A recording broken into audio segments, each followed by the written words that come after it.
Why has Van de Beek failed to impress at Manchester United? Why many fans are wrong about what his actual best role is on the pitch? What can be learned from players like Thomas Müller and Dele Alli and apply to Van de Beek? And how would I revive Van de Beek's Manchester United career? If you want the answers to those questions, then keep watching because I'll be answering all of them in this video. But before I get into that, I have got a special announcement from the sponsors of today's video, OneFootball, which is now the place where on a Saturday night, if you're in the UK or Ireland, you can watch one free Italian Serie A game each weekend. As well as this, you can also use all the other football features that I've spoken about before with OneFootball. So if you are interested in watching European football, but just don't have anywhere to watch it, then you can go to the competition page linked in the description, and you can check out the free match that will be streamed this weekend. You can also watch highlights of all the Serie A games, and near live instant clips as well whilst the games are going on. And by downloading the OneFootball app, you will be helping to support the channel. So Donny van de Beek joined Manchester United in the summer of 2020 from Ajax for a fee around the £30 million mark, to much fanfare and expectation. Now granted, a lot of this hype was misplaced, as people seem to believe that Van de Beek was the solution to United's midfield issues, which at the time was in the deep central midfield area, in regards to ball progression, as at that point it was really only Paul Pogba, and maybe Nemanja Matic to a degree, who could provide any sort of creativity from those deep positions. However, Van de Beek just wasn't this player at all. He wasn't a central midfielder who could play at the highest level in a midfield double pivot in Solskjaer's 4-2-3-1. He instead was a player who was much more comfortable playing as the most advanced midfielder in a free, ahead of a double pivot, where he was used for Ten Hag at Ajax, ahead of Frankie de Jong and Lasse Schöne. But obviously due to Bruno Fernandes being deployed in this position, and not just being United's key creative player, but their key goal scorer as well, Van de Beek's opportunities in the starting 11 in that role were extremely limited. However, I think many people assumed that with Ten Hag's arrival, Van de Beek would play a much more prominent role in the United side.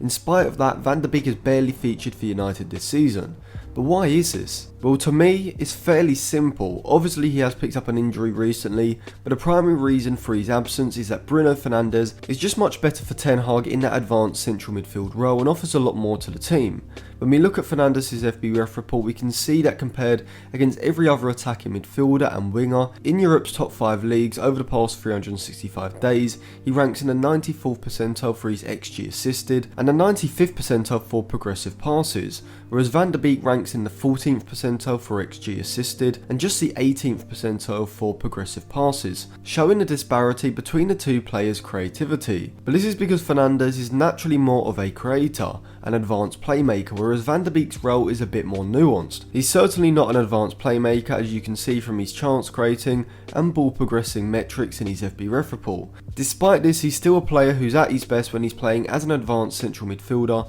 who pushes up to sit between the lines of the opposition system. So what does Van de Beek actually offer? Well, Van de Beek's best attributes are his short and quick passing in congested areas, being very good at receiving the ball with his back to goal behind the opposition's midfield, and being able to play quick flicks around the corner and then sharp 1-2s to enable him to then progress the ball into the box. We saw this during the Champions League semi-finals in 2019, as Van de Beek was sensational in both legs against Tottenham, using his quick and subtle passing around the box to allow Ajax to dance into the Tottenham box, and Van de Beek even scored the opener in the first leg, after just pulling off the defender into space as the ball gets cleared into the second phase of play. He had the awareness to make sure his body positioning was correct to receive the pass and instantly be able to turn into a shooting position for maximum efficiency, whilst also retaining a position on side. He does this perfectly, and his finished pass Lloris is composed and precise. The reason why Van de Beek has struggled at Manchester United and outright not been selected by 3 different managers over the past 2 and a bit seasons is because the system is not set up for him,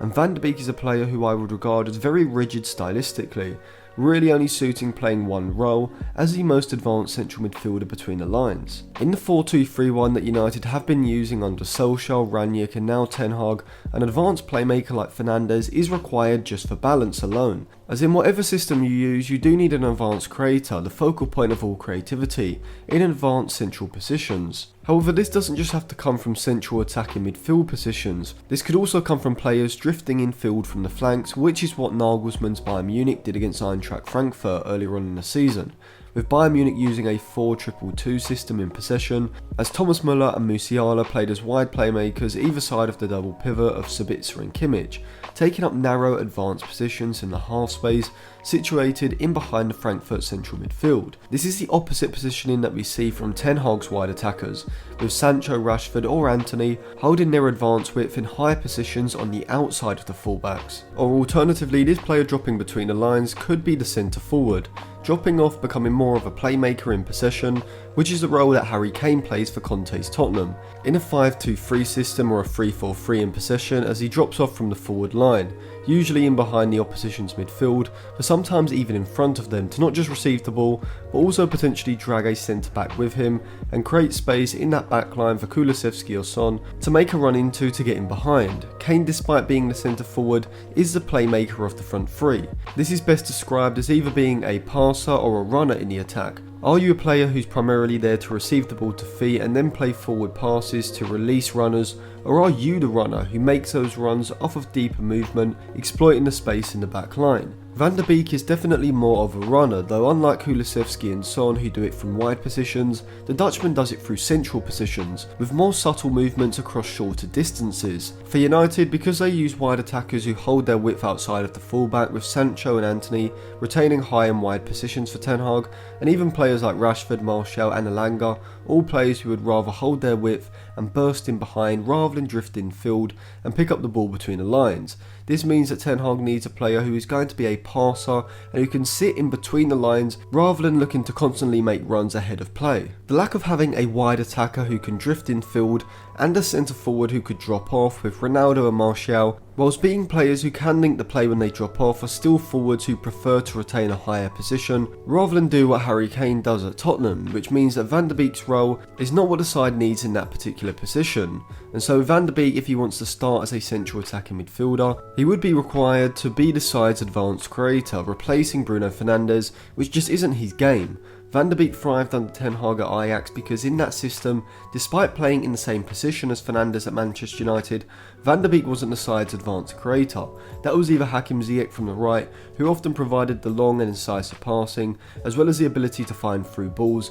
even if he received the ball in somewhat of a wide position. Whilst in the Champions League, we saw with Tadic playing as a false 9 that he was the focal point of Ajax's attack, certainly from a ball progression and general creativity point of view, whilst Frankie de Jong also provided added creativity from a deeper position. I think in general, in order to be balanced, the attacking front 3 or 4 should have at least one player between the lines centrally, in what is sometimes called zone 14, just behind the forward line. This can be a player such as one drifting in from the flanks or dropping off from the forward line, but because for Manchester United Bruno Fernandes is this player, when Van der Beek replaces him, United don't have a player who wants to play in that zone 14 and receive the ball to feet before turning. Van der Beek can receive the ball between the lines, but he prefers to be the player receiving the initial layoff rather than the initial pass in behind the midfield. This may sound confusing, but what I mean is that Van der Beek positions himself in the space not necessarily to receive a pass from deeper players, but so that when the likes of McTominay or Eriksen play a pass between the lines into a centre forward dropping off or a wide attacker moving in field, Van der Beek has already made a third man run to receive the ball from them. So Van der Beek receives the second pass after the ball into the final third, whereas Fernandes as the main creator tends to be receiving the first, if that makes any sense. If I had to describe Van der Beek's role, I would call him either a second striker or a Raumdeuter in Football Manager terms. I actually think that Football Manager does a fantastic job of describing different types of roles in different positions. I would say that Van der Beek is more of a Raumdeuter than a second striker, and you'll see what I mean when I analyse the differences between the two roles. A Raumdeuter is a term that Thomas Müller coined in 2011 when asked about the position he plays. Raumdeuter loosely translates from German to English as space investigator or space invader, an unconventional football term at the time to say the least. The term then gained more widespread attention when it was introduced as a player role in Football Manager, but even still it's a role that's not the easiest to describe. I would essentially say that a Raumdeuter is an attacking midfielder who is given complete freedom in the attack to essentially roam into space when they see fit, drifting out wide between the lines and most commonly into central goal scoring positions, providing a goal scoring and creating threat. A second striker is similar to a Raumdeuter as both utilise a player's off the ball movement to essentially get them into attacking positions. positions. However, the second striker is much more of a forward than an attacking midfielder, and therefore maintains a slightly higher and more central position, having less of a chance creation burden and more of a goal scoring responsibility in the final third. I would class both Thomas Müller and Dele Alli earlier on in their careers as Raumdeuters, as well as someone like Kai Havertz or even Cristiano Ronaldo towards the back end of his Real Madrid and the majority of his Juventus career. Antoine Griezmann, Wayne Rooney, Raul Gonzalez and Eric Cantona are fantastic examples of second strikers who were primarily forwards over midfielders. I think Van de Beek, like Müller and Dele Alli, is a Raumdeuter, as like those two, he is primarily an attacking midfielder whose best asset is not his technical ability,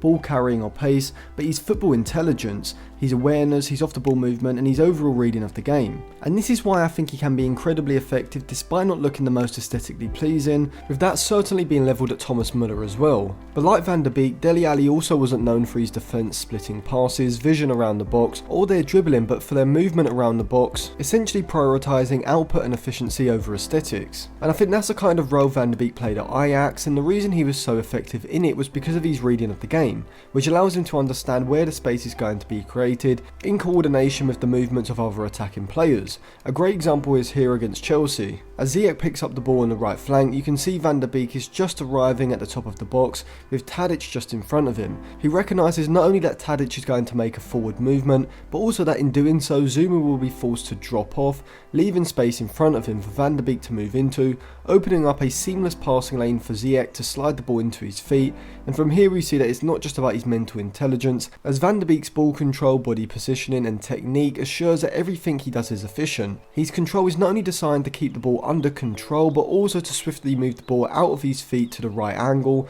for the best shooting position, which he does before Zuma can come out and close him down, and he drives a shot into the bottom corner across the keeper in a textbook finish. Another example of this fantastic reading of the game came against Wilhelm in 2018, when here we can see that as De Jong has the ball on the left flank, Van de Beek has taken up a centre forward position. He then makes a run across the centre back in order to pull the player over to Ajax's left side and either open up a passing lane into Tadic, or if the centre back holds his position, opens up the opportunity of a through ball from De Jong into Van de Beek. De Jong plays a pass into Tadic, and from here De Jong continues his run ahead of the ball, and you can see here that as Tadic is about to play the scoop pass over the back line, that Van de Beek has recognised that he'll have to adapt his run as De Jong has run into the space he was turning into. So instead he's able to quickly recalibrate, anticipates where De Jong will head the ball, and then he's able to swiftly move into that space off the back of the ball watching defender. And when I said earlier that the Raumdeuters have to be efficient with their finishing, this is exactly what I meant, as he takes the opportunity first time, side footing the ball into the top of the net. Now whilst Van de Beek showed this ability for Ajax in the Eredivisie and Champions League,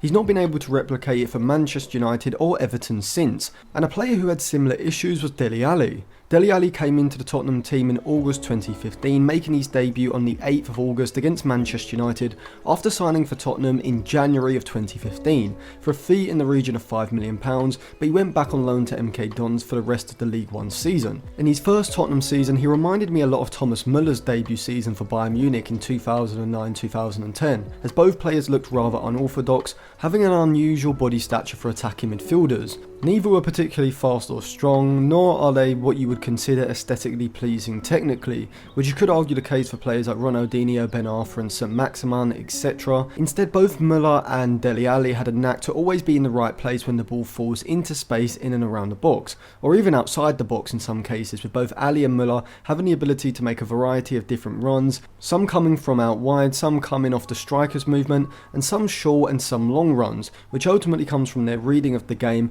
and ultimately their footballing intelligence. And I think that Van de Beek has these qualities as well, as like Alli and Müller, he knows how other players' movement around him is going to open up space in which area, and he thinks this through quicker than every other player in that area, almost being one step ahead of everyone else. But Van de Beek, like Alli and Müller, is a very composed and technically efficient finisher, almost finishing by textbook. He's a midfielder with the off-the-ball movement and finishing of a poacher, which I think is a great way to describe the Raumdeuter. Dele Alli in 2015-2016 scored 10 and assisted 9 from the central attacking midfield position. However, However, remember earlier on in the video I spoke about Van de Beek's Raumdeuter role not suiting the United 4-2-3-1? Well, that was because other than the attacking midfielder in the centre, the wingers and forward don't drop deep between the lines of the system, but for Tottenham, Eriksen from the left and Kane ahead of Alli would be the playmakers of the side, dropping between the lines, allowing Dele Alli to make those runs ahead into goal scoring positions. So unlike Van de Beek at Manchester United, Dele Alli had the Tottenham system perfectly tailored to suit his style of play. But Alli massively overperformed his non-penalty XG, which meant that in 15-16 and 16-17,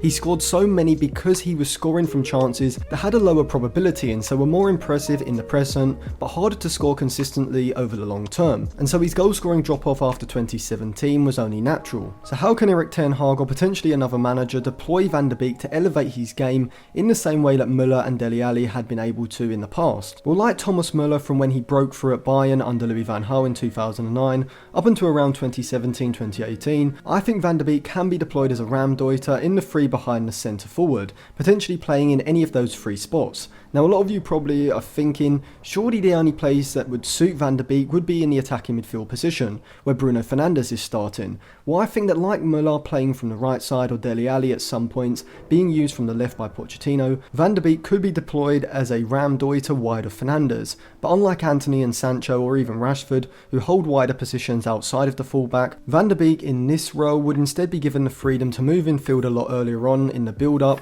and so United would need an overlapping fullback behind him, pushing up the flank to provide the width on that side. From here, rather than holding a position between the lines like Fernandes does, and being the side's central focal point in the attack, Van de Beek instead would be making moves into the space available. If the centre forward, say Ronaldo, drops off from the forward line to receive the ball, Van de Beek can look to make a movement ahead into the space in the back line vacated by the centre-back moving out with Ronaldo, looking to get into a central goal-scoring position. He can also do this from a wider position if necessary as well, which is something that we saw Thomas Müller do prominently under Pep at Bayern. Maybe Van de Beek doesn't have the same pace as Müller to do this higher up the pitch when the ball is in the middle third, but he certainly has the intelligence and reading of the game to do it in the final third when subtlety and timing is a greater necessity than athletic ability. This would allow Ten Hag to use Fernandes and Van de Beek in the same 11, and in some games when one of the wingers is struggling to have an impact, bringing on Van de Beek in this unconventional role could allow him to take advantage of these central spaces, opening up that more traditional wingers like Antony and Sancho can't do in the same way. I could see Van de Beek contributing a lot more through goals scored himself and creating chances in and around the box with low crosses, cutbacks and reverse passes. It would be an unconventional role, and maybe one that means that Van de Beek doesn't feature in the United 11 week in week out, but for specific matches and for certain stages of games, and I think this role could be a way for Ten Hag to incorporate Van de Beek into the system, providing added goal scoring ability and interplay in congested areas that I don't think players like Sancho, Elanga and Antony can provide to the same level as Van de Beek. So let me know what you think of Van de Beek in the comment section below, subscribe to the channel and click the bell as I have got a lot of Manchester United videos coming out. Also check the description as I have got a lot of interesting videos linked down there as well, and if you did enjoy the video, a like would be very much appreciated.